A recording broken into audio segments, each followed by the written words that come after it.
So let's talk about how insecurity makes them want you more because it is a real thing.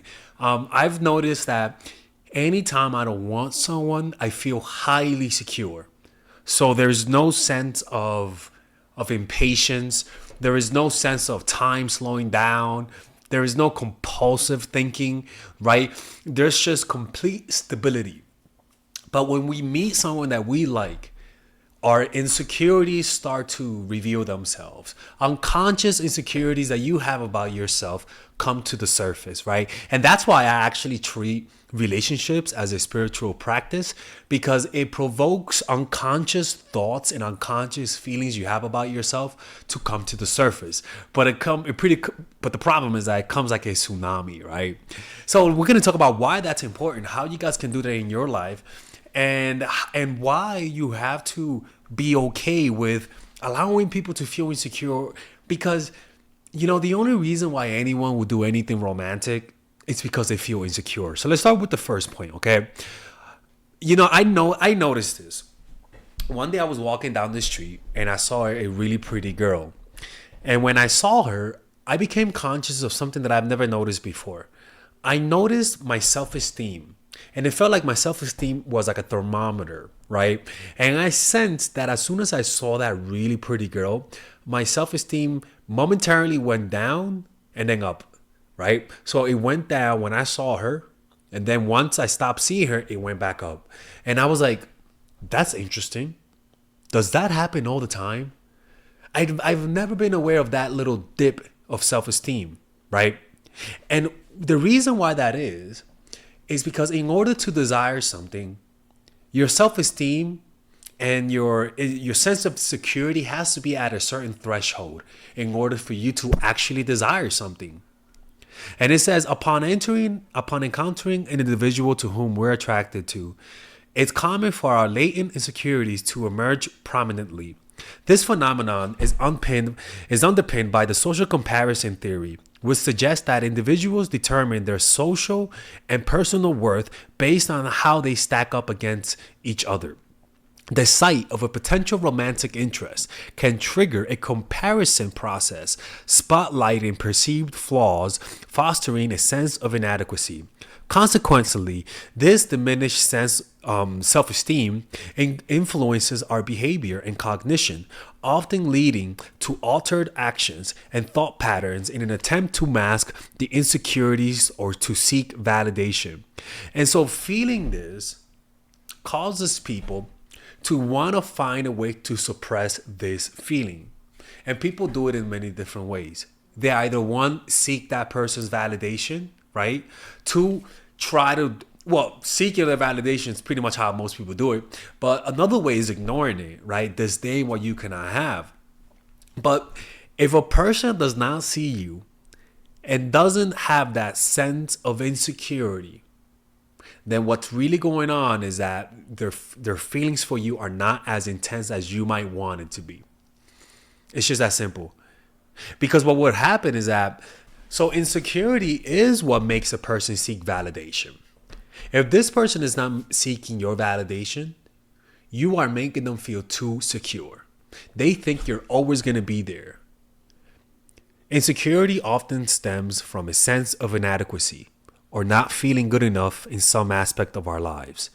When we're insecure, we might crave something more as a means of external validation. In other words, them seeing you and feeling that insecurity is what makes them desire you. Literally. For instance, someone insecure about their social status might yearn for luxury goods more intensely than someone who feels secure and validated in their social standing. Acquiring these goods can serve as a tangible proof of worth or success, temporarily alleviating feelings of insecurity. And this is why when people say negging a girl, why they say negging works, it's because you're creating a sense of insecurity superficially, but you're still creating it. Not responding makes the person feel insecure. They don't know where they stand, right? So if you're noticing that the person you're with doesn't really seek your validation, doesn't react to your absence, doesn't react to you pulling away, It just means you validated too much and you have to pull away so that there's a need for you. Why? Because if they don't, there's really no void for you to fill. People only want you when you could feel something inside of them. Because insecurity creates an emotional or psychological void within individuals, leading to an enhanced desire for certain things or experiences that they believe might fill this void. This could range from material possessions to relationships. The underlying belief is that obtaining that what they desire will compensate for their perceived deficit. And so that's why then when you pull away, they should chase, because it means they're losing that thing that filled their void. And that's why romantic relationships can be so emotional, because you're fulfilling a deep and emotional void within them. And the reason why this is so powerful is because the sense of insecurity increases the sensitivity to rejection. And that's where they begin to value your opinion, because you rejecting them completely ruins their day. People who are insecure are often more sensitive to rejection or the perception of being undervalued. This sensitivity can increase their desire for things they believe will make them less susceptible to rejection. For example, someone insecure about their appearance might place a higher value on beauty products or fashion as a way to gain social acceptance, right? Or they might start doing plastic surgery or taking steroids and stuff like that. But that's what happens. And this fear of rejection, this fear of losing you because you've filled such a strong void, causes them to pay closer attention to you. And the reason why that is because insecurity triggers closer attention. Insecurity is in one partner can lead to them paying closer attention to the other, often as a means of seeking reassurance. Driven by fears of inadequacy or loss, the insecure partner may increase romantic gestures to strengthen the bond and ensure their partner's affection. Attachment theory says that individuals with anxious attachment styles exhibit these behavior as a response to insecurity, seeking reassurance through constant attention and affection. And this is a state of mind that everyone gets in when they fall in love, some more intensely than other. But the point is that everyone feels a certain level of insecurity. That's why even the most securely attached person feels that sense of insecurity. Okay, it's just that simple. It's like saying a healthy person doesn't get hungry. It's like, no, like hunger is what drives you to want to eat something, right? Insecurity is what drives you to get a person's validation. And this is the thing. You might say, but the person that I'm with is confident. They don't feel insecure. You're not getting what I'm saying. I'm saying is that this is a temporary state of insecurity when they first meet you. The more they know you, the more secure they get around you. And so that intense fire that was there before goes away. But what enters is the beauty of routine, the sense of knowing you, the comfort of knowing you. You might want to go on vacation to Italy, but your home is the most comfortable place you could be. That is the difference. You're not Italy no more. You're home. Right? You're that comforting thing. And that's a completely different type of dynamic, if that makes sense. So if you're dating someone and they don't exhibit insecure behavior, I mean, this is what I mean, and this is what I don't mean. Insecure behavior does not mean controlling, does not mean possessive, does not mean them not being able to take criticism, does not mean them not being able to accept that they have flaws, not being able to say sorry. That's not the insecurity that I'm talking about. The insecurity that I'm talking about is their desire for your validation, their desire to be romantic, them putting effort, them paying attention and remembering the little things about you. Because when somebody's insecure, their memory tightens. They're easier. They remember more things about you. They pay deeper attention to you. They listen to you more simply because they value your validation. So their attention just gets more intense. So they think about you more, they fantasize about you more, they remember your birthdays. Their brain literally gives them ideas to get your validation. Their brain literally gives them ideas to make you happy. But when they don't feel insecure, they don't have that creative romantic streak. They don't react to your absence with more intensity. They don't react to your presence with intensity. They react to you with relaxation. But understand that the security of a long-term relationship is what we're going after. But before you get there, there is a labyrinth of insecurity that is the reason why they end up falling in love with you. They get imprinted by you. But after the falling in love, the presence of the routine is what intensifies the love that they have for you. You know what I'm saying? Like, there's only a certain level of depth of love that you could feel with insecurity. Once they fall in love, the insecurity hardens into a state of securedness. And a lot of people don't know how to deal with that because it requires a lot of communication. It requires a lot of maturity. You know what I'm saying? It's a lot easier to deal with the first stages, but this is the stage where everyone eventually is heading towards. But in the beginning, it's insecurity, man. And then as the relationship progresses, there are going to be moments of insecurities. And this is why I tell you, have your own space. Sometimes have your own vacation time when they don't go. Do things by yourself. Have periods of prolonged separation, like a week, or you get what I'm saying? So that they can sense your loss, so that they can sense what you offer to them. Because the problem is that people forget how valuable you are over time. And only your absence creates the insecurity for them to notice all of the great things that you offer, right? And so this is something that you have to control, right? Like once everything gets secure, from time to time you have to give them moments of insecurity. Just like in the moments of insecurities when they're getting to know you, the moments of validations are the moments of security that you're giving them. But once you reach the secure state of the relationship, then you gotta give in moments of insecurities from time to time. And those moments doesn't just mean you pulling away. It could mean that you guys have a fight because you guys are having an argument.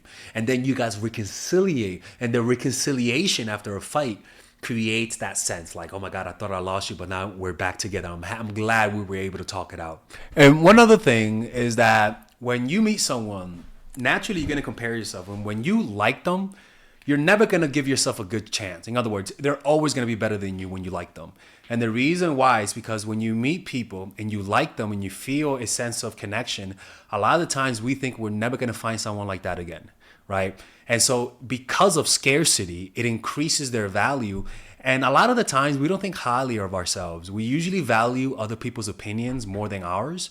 And even though we sort of tell ourselves we are great, we don't believe it as much as somebody else telling us. So the insecurity of them thinking that you are unique, that they'll never find somebody more special than you, will cause them to feel more insecure, will cause them to do more to get your validation. But if they're feeling cocky, if they think that, you know, they're God's gift to earth and that you should be lucky to be with them, then what that really reflects is that in their minds, they don't like you as much. They don't see you as something unique, something that comes once in a lifetime, you know? And that's usually reflected in the sense of insecurity. I don't care who you are. If somebody, it could be freaking, I don't care who it is. Like, I was going to say Trump, but it could be anyone. If they think you are special and they really have chemistry with you, their self-esteem will lower. They'll see you as way better than you actually are, because what insecurity does, it makes what you don't have look better than it actually is. And it makes whatever you have feel lesser than. Meaning, if you have a boyfriend or girlfriend and you find somebody that you like, by contrast and the newness factor, you're going to see who you're currently with as less attractive. That's just how that works. And you're going to feel, your self-esteem is going to feel a lot lower. So this is just one of those things that is very natural. And without insecurity, we wouldn't need to feel the need to connect with other human beings. And one of the things that people will tell you is that before they fell in love, they were actually happy. Until they met someone, and all of a sudden it's hard to live their days without the person, right? So it's kind of funny, right? When you like someone, all of a sudden you depend on them. You depend on their presence. And one of the things about people is that people create new identities with new partners, right? So if somebody doesn't like themselves, or if your presence makes a person feel insecure because they like you, a lot of the times people will gravitate towards forming a relationship with you because they just don't feel whole on the inside. Now, this is dangerous because some people become codependent. Nothing wrong with codependency. It depends if it's a symbiotic codependency, right? And if it's not toxic. But generally speaking, people are usually trying to find a new identity in a relationship. For example, when a woman describes herself, she was like, I'm single and live alone. A lot of women who are older don't like that description, single and live by myself. Like, they don't like that. They're ashamed of it. And they shouldn't be ashamed, but that's how they feel. And their identity, they don't like who they are. But once they find a boyfriend, once they find a relationship, all of a sudden in their minds, they change. It's to the point, even their profile pictures change with them and the guy. Like, it might be Maria and Pablo all of a sudden. And the reason why is because we usually find comfort in getting with someone as a way to create a new identity. Like people who feel alive when they're in the group versus when they're by themselves, right? We create a new person by being with somebody else. And some people become addicted to that new person. And once that person leaves them, all of a sudden they feel like they need to find a new identity. And this is something that happens where some people are chronically have no identity, and so they rely on relationships and it becomes really toxic.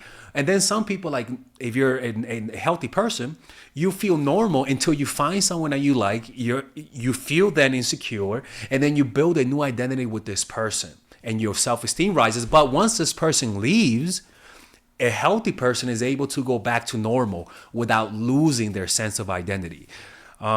So I'm just trying to explain to you that insecurity is very normal. And if the person is not insecure around you, most likely they don't value you as much as they should.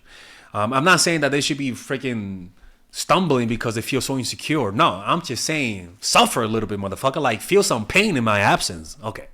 And so that's the thing, right? I'm just trying to change your mindset about these types of things. Insecurity is not a bad thing. It's very important. Somebody who doesn't feel insecure around you, think they're just cocky.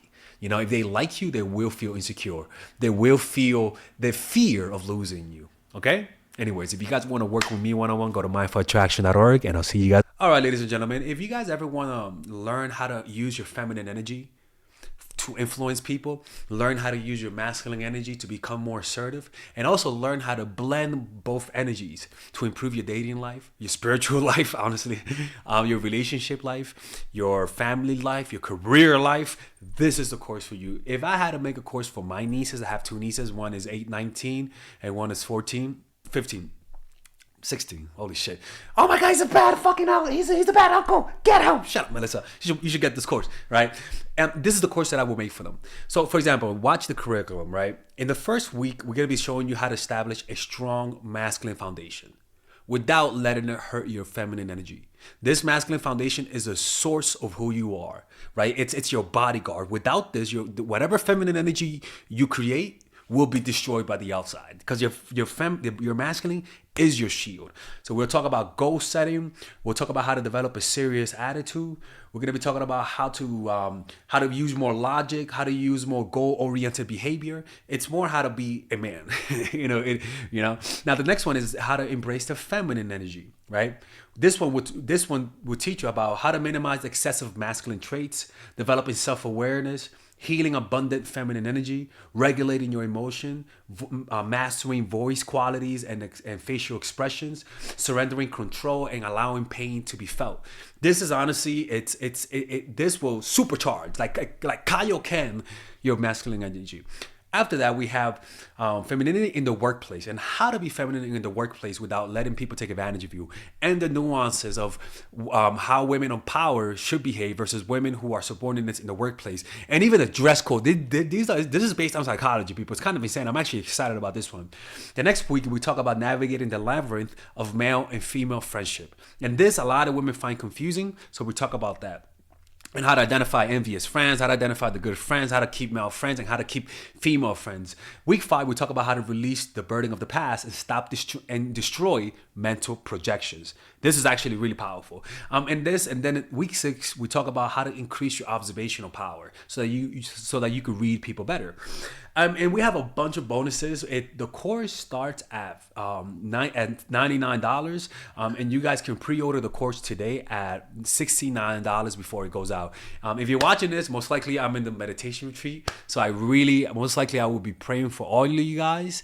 And just click on the description down below of the video. Right there, you'll see it, and you could pre-order that course. It's gonna be out by the end of next month or the beginning of February of March. One of the two people, because I have a 10-day retreat to do, and I want to finish the course after the retreat, because I think the ideas are gonna be so much better. All right, man. I'll see you guys later. Pre-order, man. Oh, I'm closing the channel.